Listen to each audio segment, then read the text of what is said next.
for joining us for another 30-day challenge. So many of you have already seen my, what's it called? Reuben, slow cooker Reuben dip. I'm going to try something new. As you guys know, I've been playing with the one pot and I've never used the slow cooker or crock pot mode. So we're going to go ahead and do that today. So also, this is kind of a nice little tip. You print out recipes. Probably some of you don't. You save them on your iPad or whatever. I still print out recipes. So just get a little cheap 3-ring binder and then you can put them in here. I usually will tuck them in the side folder until I've decided that I really like it. Then I put a 3-hole punch and put it in there. So let's go ahead and get this. So we're going to go ahead and start our sauerkraut straining. I don't think anything's going to come out of this can either.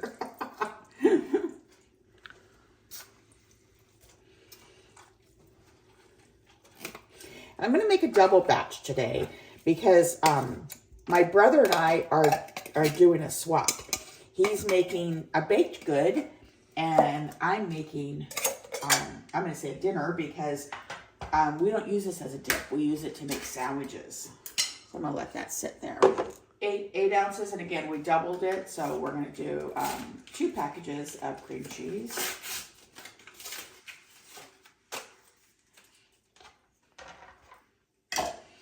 So just a reminder, the best way to open the cream cheese is kind of unfold all the ends.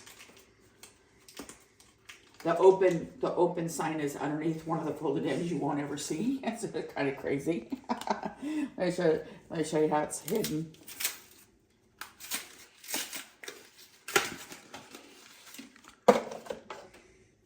So unless you know that it says open under here, you don't see that. So then you just want to kind of grab this. It says soften, so I just let it set out on the counter overnight.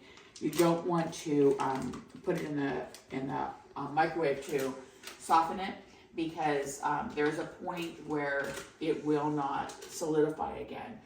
And on a recipe like this that says softened cream cheese, you want to use actually the brick, don't buy the softened cream cheese or the whipped cream cheese because it's the texture, and they taste the same, but there's a different texture. So your dip's going to come out quite different if you use those. It'll be a little bit runnier. Shredded Swiss cheese is hard to find for some reason, and so I'll either buy the Swiss cheese at the deli and then cut it. When I did my shopping yesterday, it was actually less expensive to get it this way. Remember, you don't need to have one of those fancy or better tasting Swiss cheeses because it's just going to be in a dip here. You can either, because this is already stuck together, you could either shred it. I'm just going to, I just cut down it and then I'm just going to loosen it a little. It really doesn't matter because it's going to be melted anyway. I don't know if you guys can see, there's a Chi-Chi mouse stealing cheese. So really that wasn't Chi-Chi mouse, this is Chi-Chi mouse. My grandfather, my grandpa Breach used to call me Chi-Chi mouse. He had a dairy farm in Wisconsin, and when we would go and visit, I should back up. He had a dairy farm in Wisconsin, in Owen, Wisconsin, and they would take the milk to the local cheese factory, and in exchange, they would get cheese back. And so they always had Wisconsin cheddar cheese, which is, I think, one of the best cheddar cheeses around. You want to talk about this key, Charles? Yeah, so this is the way that cans used to come before they had those pull-off lids and stuff. They had a key on the side like that. And you have to, here we go. Here's a demonstration. So you take the key off. It looks like it's hooked in, so you're going to roll that way, but you're not. You're going to want to turn it. It's actually soldered to the can. Yeah. You actually want to remove the key, and you want to put it on the end where you have room to turn it. Okay, now you can tell about the key. Well, I mean, that's it right there. You see the demonstration. It leaves a nice sharp edge so you can cut yourself. Yeah. And so notice that I'm using canned corned beef. Okay, because I made this recipe down in the Philippines while I was down there, and I couldn't get fresh corned beef. And so I made it with canned corned beef. It was a different brand of canned corned beef, but it made it really good, and it's a lot less expensive. So this time I thought, I'm gonna try this. So I'm gonna cut this up a little bit. Now don't make the mistake of getting corned beef hash. Because that's a little different. That has, it has potatoes in it. That's right. That's what makes it hash. Just potatoes, or does it have anything else in it? Well, I'm depending on the brand, but that's what makes it hash, is it has potatoes in it. Okay, so on the days when Spam was in the can, the key was actually yeah, it was on the top. it was on the top. It wasn't like they didn't have those glue spots. Now I don't know. It was soldered to the It was can. a little soldered. Yeah. Okay, this one it's not. It's just kind of linked on this, so I don't really. Oh yeah, it's just. It's not soldered in any way. I didn't think about this being a double recipe, so this is getting. It's getting really full, so I'm gonna stir it up a little bit. So this is artichoke and spinach dip from Tastefully Simple. But you can use, you know, there's other artichoke and spinach dip powders out, dry mixes out there.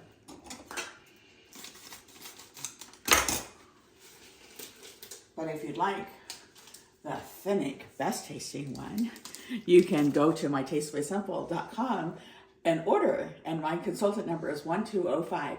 I think you have to put zeros in front of it. I think it has to have 7 or 8. I'll put the link in the description. Yeah. I think the only thing left we have, is the Thousand Island dressing. And the sauerkraut. Oh, I don't know. Yeah, I took it. I did it off the recipe, but I need to put it in. Yeah. Okay, so a lot more did come off of it, so it's probably a good idea to go ahead and strain it like it says. Okay, so we're gonna need a half a cup of Bob's Big Boy here. Half cup twice? No, a half a cup doubled, I think. Yeah, quarter of a cup. Okay. Okay, so you want to talk about Bob's Big Boy Thousand Island dressing versus other Thousand Island dressing, Charlie? Well, just Bob's Big Boy is a very good salad dressing. It's a quality salad dressing. It tastes good. It's my favorite Thousand Island. And he's a Thousand Island connoisseur. That's right. Ketchup, mayonnaise, and relish. So the thing I like about Bob's Big Boy is it does have to be refrigerated even before purchasing it, or before opening it, I should say. Okay, I'm just going to use this extra all of this. But it's a little bit thicker, and it's not quite as, I don't know how to say it. It's smoother tasting. It's not quite as tangy as some. Yeah. It has a lot, but it has a lot, which is kind of surprising because it has more pickles in it than some of the other brands. So that was the perfect amount left. I thought I was going to have to get a new jar.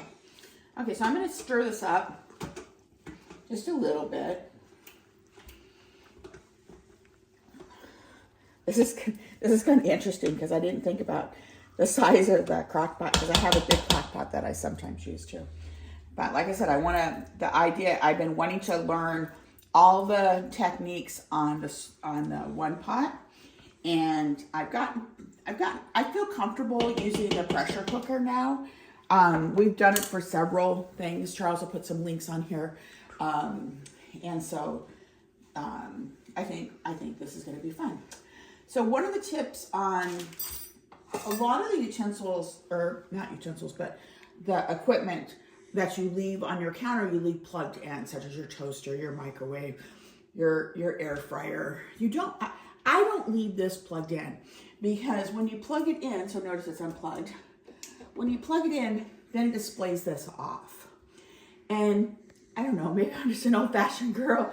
I'm afraid that this LED might go out. This is LED, right? Yeah. I'm afraid this might LED. And Charles is laughing at me. Because it won't. But look at my microwave.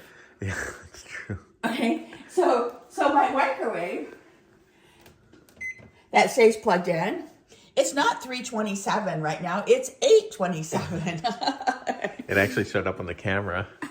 And the 8? Yeah. That's weird. Because of the frequency that it's flashing at a tiny frequency you can't detect. Oh, so if I put on my camera glasses, I could see? Yeah.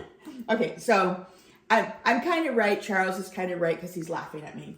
Okay, so now you have a different lid for your crock pot mode, so I'm going to put that on. Okay, so we want more because we want it on high. I'm going to set it for 30 minutes because then the next thing we're going to do is we're going to stir it, and then we're going to put it on high for 2 more hours, 2 to 3 more hours. So since I didn't mix it up really good to start, I'm going to leave it on 30 minutes. It's kind of funky, but so we'll check back in a little bit and see how it's working.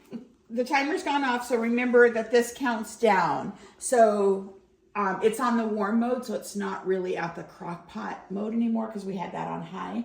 So we're going to go ahead and cancel this, get this off. Let's stir this up and see. So I'm just going to blend this up. It's not really that. It's a lot there. It's a lot there. 30 minutes. It says low for 2 to 3 hours. Okay, so let me see. So I do slow cook, you think, Charles? Yeah, and then hit it until. Okay, less. Yeah. I guess that's, and then do minus until it says 2 hours. I'm going to do 3 hours. Yeah. I'm going to do 3.5 because we didn't do. It's a lot of stuff. So thank you for sharing the Wonder About Us. Make sure and tell your friends, and make sure and like us and subscribe if you haven't already. Have a fantastic day.